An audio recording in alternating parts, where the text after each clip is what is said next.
నిన్న చూశారు, సినీ రంగం వ్యక్తి అరెస్ట్ అయ్యారు, అల్లు అర్జున్ గారు. ఎలా ఉంది ఆ హడావుడి? నిన్న సాయంత్రం వరకు కొనసాగింది. ఏమనిపిస్తుంది జనరల్గా? అది వాస్తవంగా అతను నిర్దోషాన్ని మాకు అనిపిస్తుంది.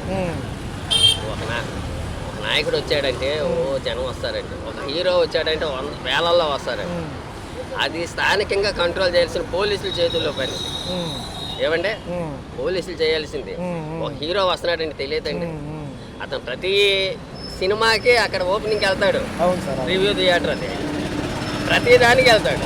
అది పోలీసుల వైఫల్యాన్ని కప్పిపుచ్చుకోవడానికి వాళ్ళ మీద తోసి పాపం ఆయన అరెస్ట్ చేసి. పవన్ కళ్యాణ్ గారు వచ్చినప్పుడు ఎంతోమంది పడిపోయి చనిపోయిన వాళ్ళు ఉన్నారండి, బ్యానర్లు కట్టి కట్అవుట్లు లేపి. అప్పుడు ఎవరిని అరెస్ట్ చేయలేదు. ఎక్కడా కూడా సార్ నిన్న లాయర్లు చెప్పడం కానివ్వండి, అరెస్ట్ చేయలేదు. అదే సార్, వాళ్ళు కూడా ఏమన్నారంటే ఇవన్నీ నిలవని కేసులండి, ఉద్దేశపూర్వకంగా ఏమి లేవు కదా. ఏంటంటే పోలీసుల వైఫల్యాన్ని కప్పిపుచ్చుకోవడం. ప్రభుత్వం ఎవడైనా మాకు ఒకటే, చిన్నోడైనా పెద్దోడైనా చట్టం ఉందని జనాలకి చెప్పడం కోసం చేసిన ఆతృతలో చేసినటువంటి అరాచకం ఇది. ఆతృతలో ప్రభుత్వం చేసిన అరాచకం తప్ప పోలీసులకి ఇన్ఫర్మేషన్ ఇచ్చామంటున్నారు వాళ్ళ లాయర్ చెప్పాడు. ఏసీపీకి ఇచ్చామంటే మేము వస్తున్నామంటారు. థియేటర్ మేనేజ్మెంట్ లాయర్ చెప్పాడు, అల్లు అర్జున్ లాయరు చెప్పాడు, వాళ్ళ పిఏ కూడా అయ్యా మేము పలానా టైంకి ఇచ్చామని. డేటా కాల్స్ ఉంటాయి కదా, అబద్ధాలు ఆడితే పోనీ అనుకోవచ్చు. చేసిన అది పోలీసుల వైఫల్యాన్ని కప్పిపుచ్చుకోవడానికి. అయ్యా తప్పుగా పాప అతను కూడా చనిపోయాడంటే అయ్యో బాధపడి నేను 10 లక్షలు ఇస్తున్నాను. మైత్రి మూవీ మేకర్స్ కూడా ఇచ్చారు. అది చాలా హృదయానికి కత్తుకునే అంశం. అది తన వల్ల జరగలేదు. అది ప్రజల వల్ల లేదా ప్రభుత్వ వైఫల్యమా లేదా పోలీసుల వైఫల్యం వల్ల జరిగింది తప్ప తను చెయ్యాలని చేయలేదు కదండి. ప్రతి సినిమాకి వచ్చేదే ఆయన ప్రతి సినిమా ప్రివ్యూకి అక్కడికి వస్తారు. కొత్తగా వచ్చిందేం కాదు.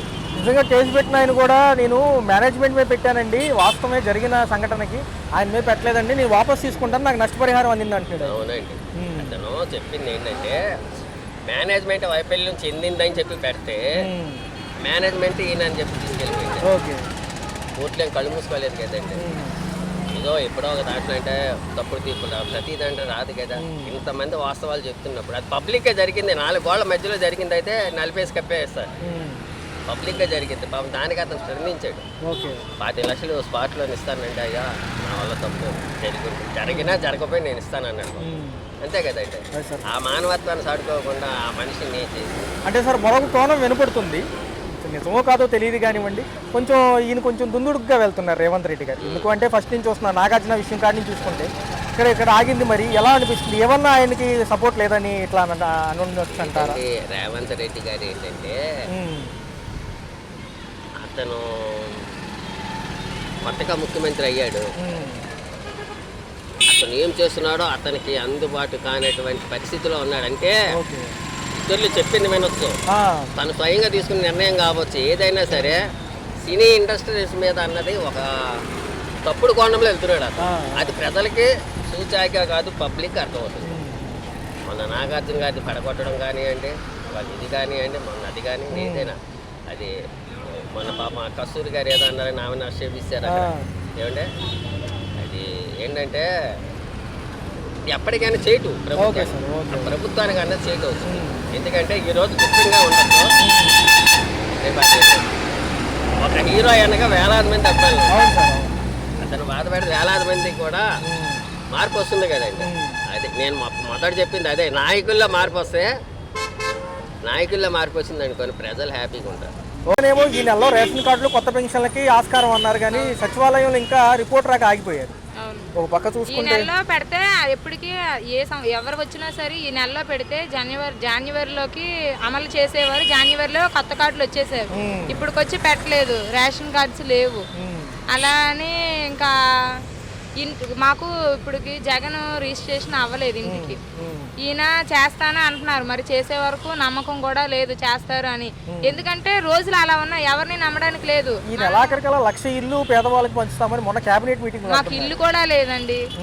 మరి ఆయన ఏం చేస్తాడో, రేషన్ కార్డు లేదు, ఇల్లు లేదు, ఇస్తాడని ఆశతో చూస్తున్నాము. ఆయనకే ఓటేసి గెలిపించాము, కానీ మరి ఆయన ఏం చేస్తాడో, వచ్చినందుకు ఇప్పిస్తే చూస్తాము. నెక్స్ట్ టైం ఎవరికైనా ఒక ఛాన్స్ ఇచ్చి చూడాలి కదా, అలానే ఈయన కూడా ఛాన్స్ ఇచ్చాం. మరి ఏం చేస్తారో ఇంకా ఆయన ఇష్టం. ఒక పక్క చూసుకుంటే పవన్ కళ్యాణ్ గారు ఉన్నారు, మహిళల భద్రత గురించి ఎప్పటి నుంచి మాట్లాడుతూ ఉంటారు. మన రేషన్ బియ్యం పట్టివేతుంది, రేషన్ బియ్యం బదులు సన్న బియ్యం ఇవ్వచ్చని జనాలు అంటున్నారు, లేదా డబ్బులు ఇచ్చేయమంటున్నారు. అవును, ఎలా అనిపిస్తుంది? డబ్బులేమో అవసరంలే, సన్న బియ్యం ఇస్తే చాలు ఈ బియ్యం తీసి. ఎందుకంటే ఇప్పుడు ఇవి తినలేకపోతున్నారు, అందరూ తినలేకపోతున్నారు. వచ్చినా సరే అమ్మేసుకుంటున్నారు. మెయిన్ అక్కడే స్టోర్లోనే అమ్మేసుకుంటున్నారు బియ్యం. దానికి బదులుగా మంచి బియ్యం ఇచ్చారనుకో, ఆయన పేరు చెప్పుకొని తిన్నాన్న రోజులు పలానా మంచి బియ్యం ఇచ్చారులే, ఈ తిన్నాన్న రోజులు ఆయన పేరు చెప్పుకుంటారుగా, ఆ బియ్యం ఇవ్వట్లేదు. మేడం మరో పక్క చూసుకుంటే ఒక పక్క రేట్లు ఏమో ఆకాశానండి, 80 రూపాయల దాకా ఉన్నాయి. ఒక పక్క చూసుకుంటే రైతులకు గిట్టుబాటు లేదు, వాళ్ళు రోడ్ల మీద పోసుకున్న వార్తల్లో చూసే ఉంటారు. ఈ 75 కేజీలు బస్తా అంటే మరీ 900, 800 అడుగుతున్నారు. గతంలో 1500 పైనే రేట్ ఉన్నది. మరి చూసుకుంటే ఈ గవర్నమెంట్లు ఏం పట్టించుకోవట్లేదు. మరి ఎలా అనిపించింది? ఆ మాట వాస్తవం, పట్టించుకోవట్లేదు. దేని మీద కేర్ తీసుకోలేదు. జగన్ ఏమో అప్పులు చేసేసారు.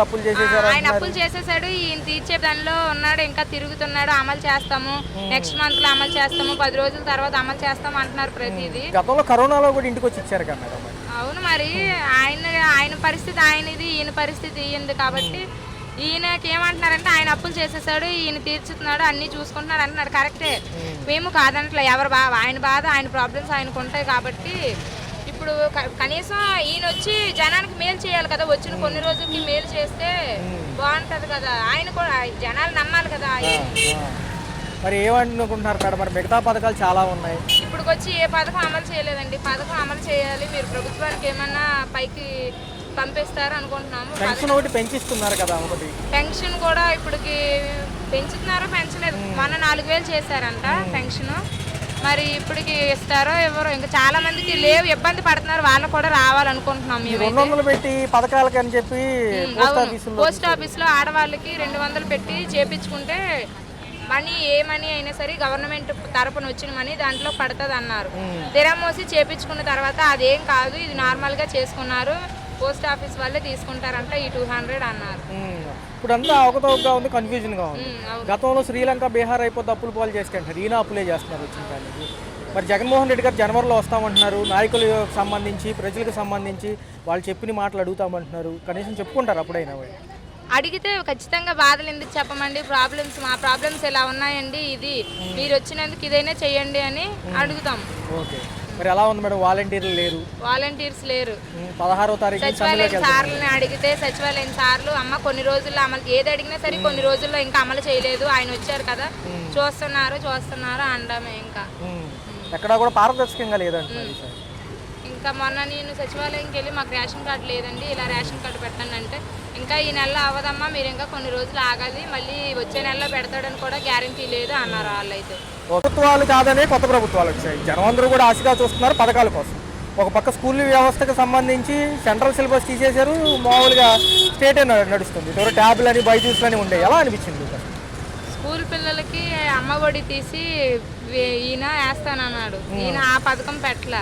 ఇప్పుడు కొత్తగా పథకాలన్నీ ఇంకా ఇప్పటికొచ్చి అమలు చేయలే. ఈయన వచ్చి ఇప్పుడు నా దగ్గర 4-5 నెలలు ఏమో అవుతుంది, కొత్తగా పథకాలు పెట్టలేదు. రేట్లు చూస్తే మండిపోతున్నాయి, ఏమి కొనలేకపోతున్నాం, బియ్యం అన్నం తినలేకపోతున్నాం, ఖర్చులన్నీ మండిపోతున్నాయి. గతంలో ఎంత అయ్యాయి మేడం, ఇప్పుడు ఎంత అవుతుంది సుమారు? గతంలో కొద్దిగా గొప్ప పర్వాలా, ఇప్పుడు మరి బాగా ఎక్కువ ఉన్నాయి. కరెంటు ఛార్జీలని అవన్నీ ఇవన్నీ బాగా పెంచేశారు, ఇల్లు రేట్లే కానీ ఏమైనా సరే. మేడం మరొక అంశం చూసుకుంటే 190 పైసలు కరెంటు బిల్లు ఆల్రెడీ 45 పైసలు పెరిగింది. గత ప్రభుత్వాలు ఎక్కువ ఉన్నాయని వచ్చే సర్దుబాటు ఛార్జీలు తీసేస్తామన్నారు, కానీ తీయలేదు. అలానే వస్తున్నాయి బిల్లులు ఏం తగ్గలేదు. జనరల్గా మామూలు ధరలు ఎలా ఉన్నాయి అంటున్నాం అంతే. అంతకుముందు ఎలా ఉంది? మరి కరెంట్ ఛార్జీలు కూడా పెరిగాయి కదా ఒక పక్క. జనరల్గా చెప్పండి మామూలుగా. మరి ఏంటి మేడం ఎలా ఉంది? 6 నెలలు కొత్తగా ప్రభుత్వాలు వచ్చాయి కదా, ఎలా అనిపిస్తుంది? గతం బాగుంది, ఇప్పుడే బాగుంది అంటారా? పిల్లల స్కూల్ విధానం ఎలా ఉంది? ఇంతకుముందు ట్యాబ్లు ఇచ్చేవాళ్ళు, ఇప్పుడు సిలబస్ ఏమని చెప్తున్నారు? సిబిఎస్ఈ అనా లేకపోతే మామూలుదా? జనరల్గా మేడం ఏం లేదు, పిల్లల గురించి వీటి గురించి అంటే అనేక ఖర్చులు అవుతున్నాయి అంటున్నారు, గతం కంటే ఎక్కువ భారాలు అవుతున్నాయి. ఇవన్నీ కూడా కరెంట్ ఛార్జీలు కానివ్వండి, నిత్యావసర సరుకుల ధరలు, కూరగాయ ధరలు కూడా బాగా ఎక్కువ ఉన్నాయి అంటున్నారు. పర్లేదా? కూరగాయల ధరలు కూడా ఎక్కువే ఉన్నాయి. కొంచెం ఇవాళ కొంచెం రేట్ పర్లేదు అనిపిస్తుంది, కానీ ఉల్లిపాయ కూడా బాగా రేటుగానే ఉంది. సామాన్యుడు తినాలంటే ప్రతిదీ రేటుగానే ఉందండి. నూనె ధరలు కూడా పెంచారు, గ్యాస్ పెంచారు, అన్ని పెంచారు.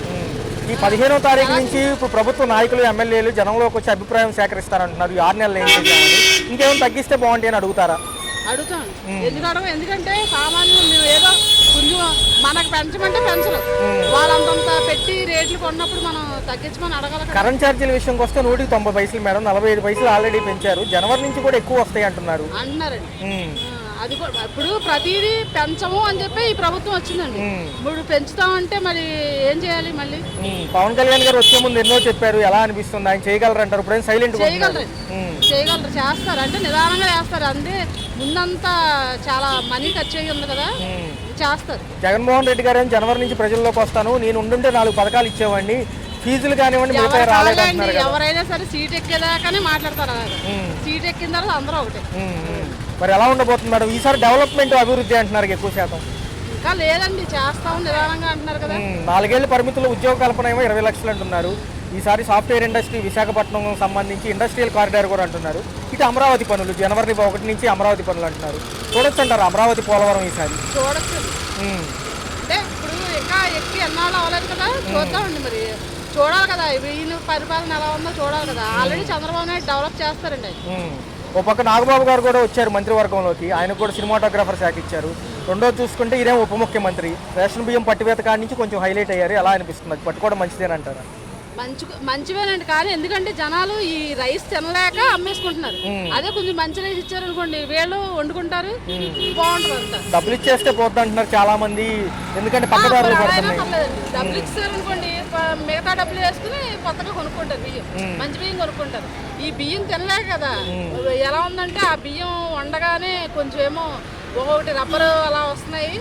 ఈ రైస్ వండితేనేమో అసలు మొత్తం జిగిరైపోయి ఎలా తింటామండి, అసలు తినలేకపోతున్నాం. రైతులకేమో నాణ్యమైన ఉత్పత్తికి సంబంధించిన విత్తనాలు ఇవ్వడం లేదు. తేమ శాతం ఎక్కువ ఉందని 75 కేజీలు బస్తా 800, 900 అంటున్నారు. ఇక్కడేమో రేట్లు చూస్తే 70-80 రూపాయలు ఉన్నాయి కేజీ బియ్యం. వాళ్ళకి మంచి ఇస్తే గోళ ఉండదు కానీ వీళ్ళు అంటున్నారు. అంతా మంచి ఇస్తే బాగుంటది, వాళ్ళ డెవలప్మెంట్ అక్కడ బాగుంటే మాకు బాగుంటది. ఇప్పుడు మేము అంత పెట్టి కొనుక్కోలేకపోతున్నాం. బియ్యం కొనాలంటే కేజీ 70 రూపాయలు. ఏం తింటాం?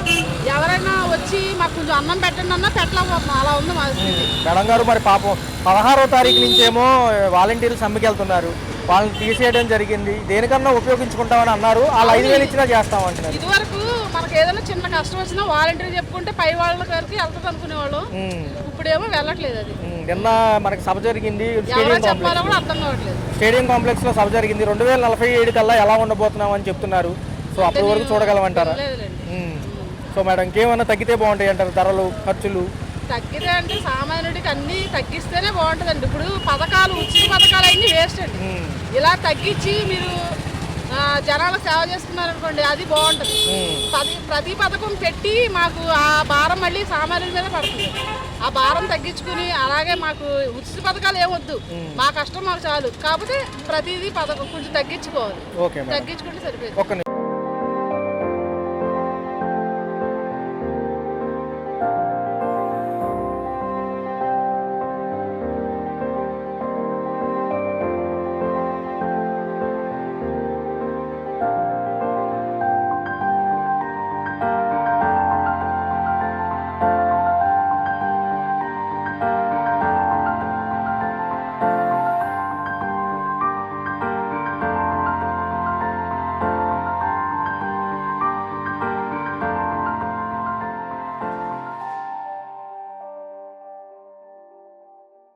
ఈ కలియుగంలో ఇక కలియుగం అనంతరం అయ్యే వరకు కూడా వీళ్ళందరూ కూడా నాయకులందరూ మోసగాళ్ళే.